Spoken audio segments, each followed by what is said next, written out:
L'immagine dei fenicotteri in volo è una delle più spettacolari tra le molte offerte dalla natura della Sardegna.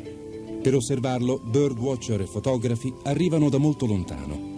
Anche i sardi, però, sono puntuali all'appuntamento. Saranno stati una ventina di anni fa. Allora fotografavo esclusivamente rapaci, mufloni e comunque animali molto selvatici. Arrivo in Sardegna, giusto per il fine settimana fotografico, Giuliano Capelli, che è il capostipite dei fotografi naturalisti italiani, che mi invitò per andare a fotografare i fenicotteri nel Sinis. Fu davvero una scoperta per me, che li avevo visti solo in televisione e li pensavo lontani, e fu una scoperta, fu amore a prima vista. Anche perché ne trovammo letteralmente una nuvola infinita.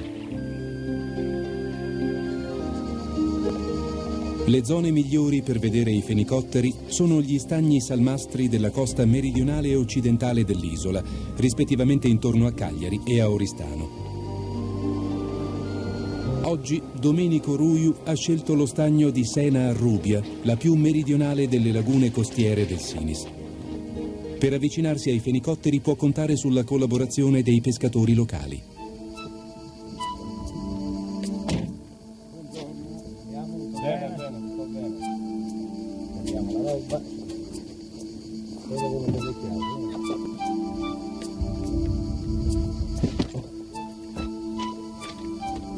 Oltre che dei corpi macchina, dei teleobiettivi, del cavalletto, delle pellicole e del materiale per costruire un capanno, il fotografo ha bisogno dell'abbigliamento giusto.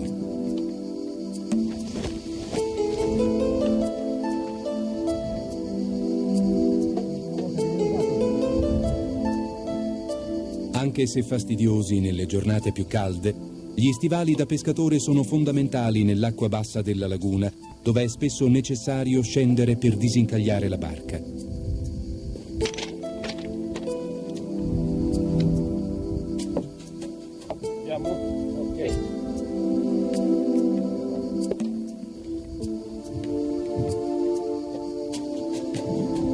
Lasciato l'approdo, Domenico Ruiu e Giuseppe Vacca, presidente della cooperativa dei pescatori di Marrubio, iniziano ad avvicinarsi agli uccelli.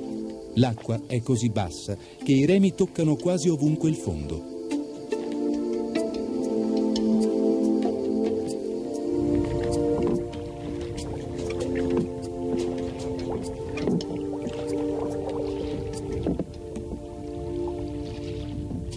Per un montagnino come me la scoperta della salina, del fondo, melmoso della salina, fu per certi versi sconcertante, anche un po' preoccupante, nel senso che con gli stivali alti, dovendo attraversare uno spazio d'acqua aperta per posizionarmi in attesa dell'arrivo dei fenicotteri, mi infilai appunto nella salina. Fu allora che con un po' di brivido scoprii come nella salina si affonda e come la salina ti cattura il piede e rende molto difficoltoso il procedere.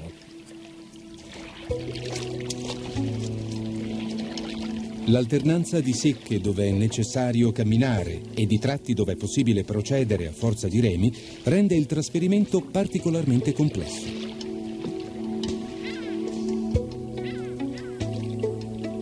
Sotto lo sguardo attento dei gabbiani, Domenico e Giuseppe raggiungono uno dei numerosi isolotti che emergono dalla laguna per non più di mezzo metro. Per scaricare il bagaglio è sufficiente un minuto.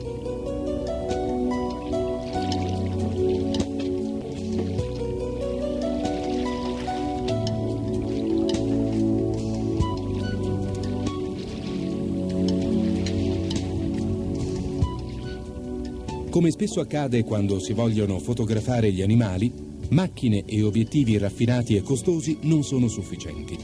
Insieme ad essi il fotografo ha bisogno di inventiva, di pazienza, di disponibilità a faticare e di materiali poveri come sbarre di ferro e vecchi teli militari.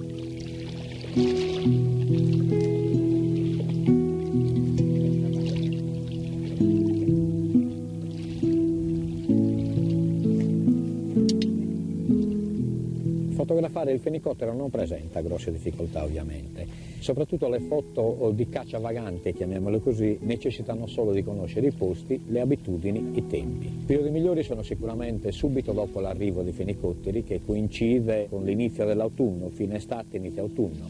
Se poi si vogliono fare invece le riprese ravvicinate, i primi piani o le sequenze dell'animale che si nutre, che si sposta, che dorme, che riposa, allora è ovvio che conviene sempre costruire un capanno. I capanni vanno costruiti per tempo nelle località che si sa che gli animali frequentano. Vanno raggiunti presto, prima che gli animali arrivino per pasturare, e in questo modo è ovvio che si possono realizzare quelle immagini più rappresentative, più significative dell'animale, perché appunto si avvicina, se non al primo piano, sicuramente all'immagine a pieno fotogramma. Poi chiamo io,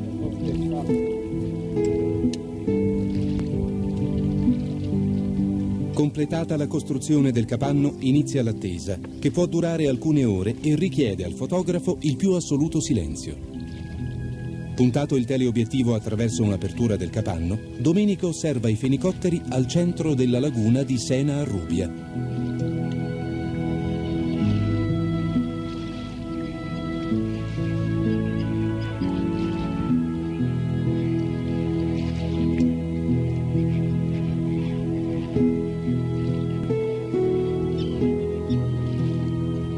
Dapprima lontani, gli uccelli iniziano poi ad avvicinarsi al capanno. Uno dopo l'altro, alcuni di loro si posano proprio di fronte al fotografo, che può scattare così delle immagini di grande suggestione. Il rapporto tra l'uomo e i fenicotteri in Sardegna ha avuto dei momenti davvero contrastanti. Da una parte poeti, scrittori, viaggiatori d'epoca che raccontavano entusiasti dei fenicotteri che sorvolavano Cagliari nelle loro evoluzioni in volo. Dall'altra parte abbiamo avuto degli episodi truculenti oppure singolari. Per esempio i romani erano ghiotti della lingua di fenicottero. Pare esistessero delle vere e proprie formazioni di guerrieri che venivano mandate a bella posta in Sardegna per fare strage di fenicotteri e da cui veniva utilizzata solo la lingua e in parte la cervella. Dai primi anni 90 però le uscite di Domenico Ruio alla ricerca dei fenicotteri lo portano sempre più spesso in un'altra parte dell'isola. Negli ultimi anni si è andata sempre più intensificando la presenza dei fenicotteri lungo la costa orientale della Sardegna. Non c'è stagno di dimensioni apprezzabili che non venga visitato abbastanza regolarmente da sturmi anche abbastanza numerosi. Davvero un nuovo motivo di interesse, un nuovo motivo di richiamo per località come San Teodoro, Budoni, Posada, che hanno negli stagni un aspetto paesistico sinora del tutto trascurato o quasi. Le insenature, le isole, i promontori rocciosi e la fitta macchia mediterranea rendono la costa al confine tra le baronie e la Gallura una delle più varie e spettacolari della Sardegna.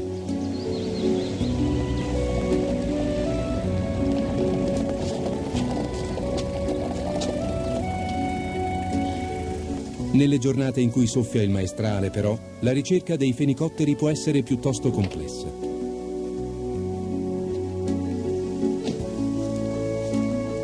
Sugli stagni di fronte a Tavolara, Domenico incontra solo dei bellissimi cavalieri d'Italia.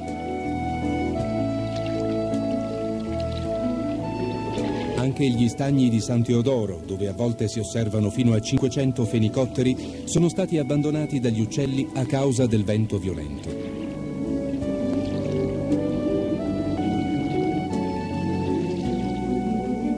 È il castello medievale di Posada, abbarbicato a uno sperone roccioso, a permettere finalmente al fotografo di scoprire gli uccelli che si sono posati sulla laguna poco a sud dell'abitato.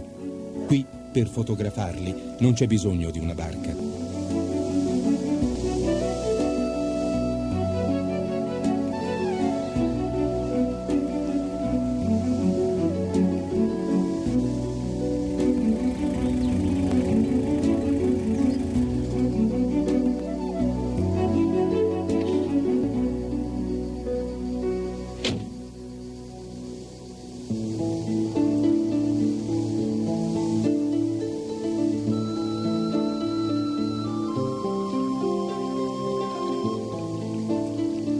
Gli stagni delle orientali sono frequentati per lo più da fenicotteri giovani, nel senso di fenicotteri in questi ultimi anni nati addirittura in Sardegna, nati nelle stagne di Smolentaggio o in quelli di Sant'Agilla, oppure fenicotteri anziani non più spinti a migrare proprio a causa dell'età. Questo fatto comporta delle conseguenze visibili nel loro modo di confrontarsi con l'uomo, se così possiamo dire. Sono molto più confidenti, accettano molto di più l'avvicinamento da parte dell'uomo, per esempio per riprenderli, per fotografarli, e hanno una sorta di imprinting che li porta a familiarizzare con l'uomo in maniera nettamente superiore a quanto accade con i soggetti adulti o quelli che normalmente visitano la Sardegna.